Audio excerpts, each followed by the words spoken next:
హైదరాబాద్ బంజారాహిల్స్లోని హరేకృష్ణ స్వర్ణ దేవాలయంలో ఏర్పాటు చేసిన గోవర్ధనగిరి ప్రతిమ భక్తులను విశేషంగా ఆకట్టుకుంది.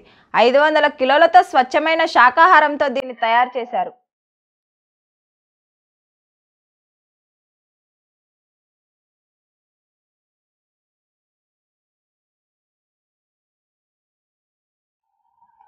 దామోదర పూజ కోసం కృష్ణుడు, యశోద ప్రతిమలు భక్తులను విశేషంగా ఆకట్టుకున్నాయి. 500 కిలోల ఆహార పదార్థాలతో అన్న కూటోత్సవం, స్వామివారికి గోవర్ధన పూజ వైభవపేతంగా నిర్వహించనున్నట్లు హైదరాబాద్ హరే కృష్ణ మూవ్మెంట్ అధ్యక్షుడు గౌరవ్ చంద్రదాస్ ప్రభుజీ తెలిపారు.